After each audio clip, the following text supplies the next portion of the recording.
Okay, so welcome back to part 2 of Subnautica. Today we're going to be doing, hopefully building a base, and we're also going to be exploring the Aurora that exploded at the end of last episode, which was quite interesting.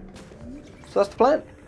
As usual, however, we will be getting very distracted and probably getting nothing done, so we'll look forward to that as well. So at the moment we're trying to collect some silver so we can make the wiring kit for our habitat builder, which will allow us to start making our own place to live other than this shitty light pod. To actually be able to explore the Aurora, I also need to be able to make the radiation suit so I can get close, because that place is leaking a lot of radiation at the moment, and if you go near it you just start taking a lot of damage due to the radiation. But of course, being the absolute moron that I am, I forget to put the fucking thing on my head, or the helmet on my head that is, so I just start getting irradiated anyway. Can't wait to get cancer from that. When I came over here, I thought I was so prepared for everything I was about to face, but then I forgot that I didn't have half of the stuff I needed to actually explore the fucking ship. What I did manage to find though was one of the fragments for the propulsion cannon, which is what I need to explore the ship, because I need to move some of the boxes out of the way. I did try doing some parkour to get over it, but I just kind of kept banging my head. It's a shame I can't crouch, otherwise it would have been much easier. I decided I need to go get the fragment so I can actually explore the ship, because there's a lot of good stuff in there. And I find this big shipwreck in the mushroom forest. While I'm in here, I find the Cyclops thermal reactor, which will allow the Cyclops to charge up while I'm in a hot location. It doesn't help me now, but I'm sure it'll be good later. I decide that I'm going to build my base near Lifepod 17, where that cave was. This is because it's quite a nice biome, it's quite spacious, and there's some pretty good access to early game and some late game materials. And as always, I didn't bring enough fucking materials to make the bloody thing. After going through all of the PDA, I managed to pin all of the recipes that I wanted to craft. This will give me an idea of how many materials I'm going to need. And thankfully, the material for a starter base is not that bad, so hopefully it won't take too long. We craft a hatch so we can get in, and we put a solar panel on the roof so we can have some power. Power gives you stuff like oxygen, which is quite useful the majority of the time. Actually, inside the base, I'm so happy that I can finally place some fucking storage. We've literally had such a problem with storage at the moment. I've collected so many resources, and I just dump as much as I can into this chest. I then go out looking for scanner room fragments so we can finally build that. The scanner room allows you to mark certain materials, so it's easier to find some of them. We also now have the materials to craft a fabricator, so we can actually craft it in our new base. I decide that now we've got a fabricator, we can actually kind of live in this base full time, so I decide to head back and collect all of the resources that I've left back in our chest at home. Or in the life pod I should say, because we ain't going back there. When we arrive back at our base, we throw some of the stuff in a chest, and we also have enough materials to start building the scanner room, which is going to be very helpful. But as usual, I didn't bring enough fucking materials to make the damn thing. So off I go to go get some more. With my hotbar now a complete mess, because I've dumped everything in chests, we now have enough materials to actually finish making the scanner room. And I don't know how they've managed to make placing things just so satisfying in this game. I also decided we need a source of food, so I placed down a grow bed so we can grow that potato we got from the island. And I also decided to build some foundations outside to place some exterior grow beds so we can grow our own kind of creep vines and gel sacks and all that. I read online a while ago that gel sacks are actually really good to put in your bioreactor, and I am planning on building a bioreactor at some point, so hopefully they'll help us keep our base with power. One thing I wish Subnautica did do better was actually tell you how to farm properly, because it makes sense you hit it with a knife, but I didn't know you could do this for 2 years. Now that we've got a functioning base, I want to get some more materials so we can fill out our chests and upgrade the base if we need to. To do this, I go to a nearby wreck where I can find the laser cutter, which we need to explore the Aurora properly, and also a battery charger fragment, so hopefully we can start charging up our batteries, because at the moment I'm pretty sure that I am the main cause for global warming on this planet. While I'm out here, I nearly run out of air, and then I head back in and manage to find the next piece of the propulsion cannon that I need. It's while I'm down here that I realise I don't know how to get out. And I've only got about 40 seconds left of oxygen, so I've got to go quick.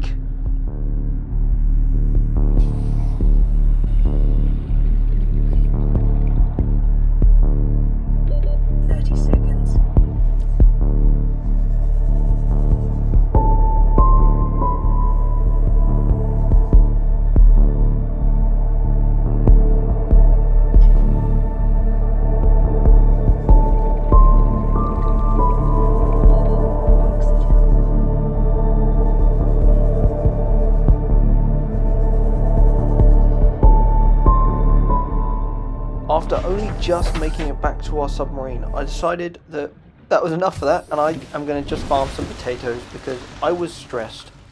And to now finally have our own source of food, like properly working, it felt good because we were getting very hungry at the moment. And I was hoping that soon I could get the water filtration machine so we wouldn't have to worry about water either. I decided to do some exploring in the little cave next to us so we could finally get some materials from down there. And my submarine can't actually go that deep at the moment yet, but I'm pretty sure this cave might actually be the deepest we've been so far. Down in this cave you can find material like magnite, I don't know if that's how you say it, I just think it is, and also some diamond and lithium, which are going to be used for some upgrades very soon. This cave is also crawling with these glowing mushroom things and these glowing snakes, which I'm actually really scared of, but I never really have too much bother with them, and I just farm up as many materials as I can while I'm down here before heading back up so I can make some new stuff. With the new materials I've just got, I can now make some upgrades for my scanner room. One of them shows everything it marks on my HUD when I'm out swimming, so I don't have to be in the scanner room while it's doing it. And the other upgrade I make just increases the range of how far it can scan. We do have space for 3 more upgrades in our scanner room, which I'll probably add at a later date, but right now we don't really need them. The range upgrades use copper wire, and although copper is quite common, it can be annoying to get, so I just can't be bothered to do it. Swimming around the base, I then decide that I want to make some more chests, so I go out and get some materials. I need titanium and quartz, so I mine up any limestone chunks I see, pick up any quartz, and scan any fragments that I've already got, as if you've already got the blueprint, it just gives you extra titanium. For a survival game, I'm pretty reckless with my oxygen, and I nearly drown again for like the second time in 20 minutes. I'm really not cut out for the ocean. When I get back in, I build 2 more places for storage, as I want to organise it, because the autism in me just says it has to be organised. I think maybe at some point I might restart my base and try and build something that looks really good, but at the moment I'm just kind of going with what I can make at the time. I also now have the materials for the propulsion cannon, so we can actually go and explore the Aurora a little bit. But before we leave, I place down another foundation so I can put some more exterior grow beds down outside, and I tend to my potatoes inside. I say tend to my potatoes, I just kind of waited for like 5 minutes for them to grow a little bit. I don't even know why, I wasn't even hungry. Why did I do this? It's now where my lack of knowledge about this game actually shows, because I didn't know that these acid mushrooms release acid when you cut them. And because of this, I get my first death this game. I have to do like the swim of shame to go get my stuff back. And this is where I realised that these mushrooms, if you hit them, they release acid. I don't know how I didn't know this. I also find out that sometimes if you hit a big one, it breaks loads of them, and that's probably how I died, but God, it's annoying.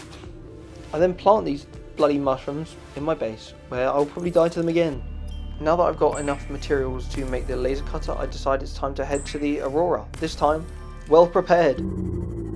It's while I'm heading here that I realise how far away that I actually am, and I really hope I don't have to make a long swim over here at any point. That would not be fun.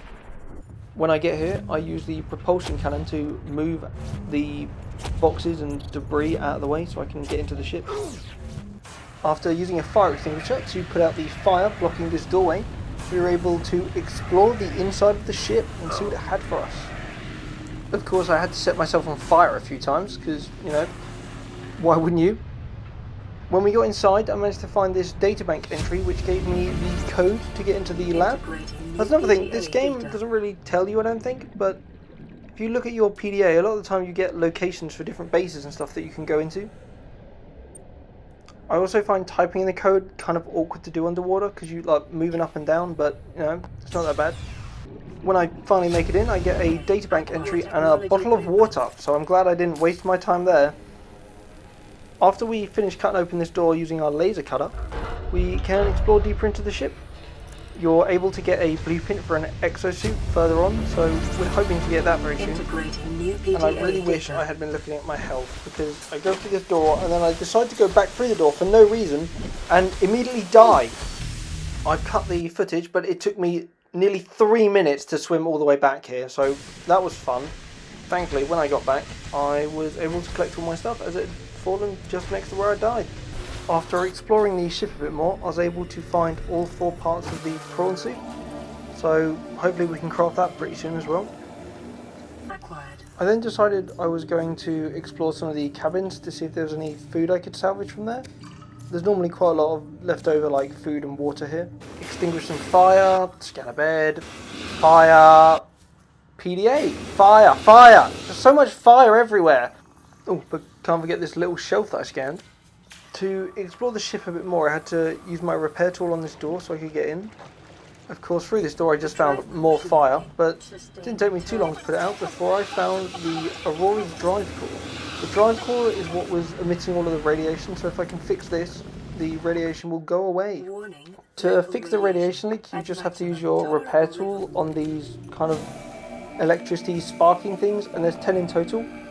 So you just go around them one by one, and you probably will get attacked by this weird leech that's in the water. After fixing the last one, we hear that the radiation levels are going to decrease. From the center console, we can grab the Cyclops efficiency module, and after fixing the door to the Seamoth bay, we're able to get the Seamoth upgrade. This will allow our Sea Glide to go down to 300 meters, so we can do a bit more exploring at deeper depths. While doing some exploring, we find this PDA entry about a party in the first mate's bedroom. We use the code to get into the party, but no one's really there. But there is a double bed and a weird dragon toy thing. I don't know. He's called George. He's kind of fun. I don't know why he was like hidden in the locker though. That's pretty weird, but he's quite cute. After rescuing George, I felt like our job here was done, and I decided to head home. Thankfully, I could use the Seamoth this time, and I didn't have to swim for 3 minutes. But now that we're back at base, I feel like that's a good place to end it. So, thank you for watching.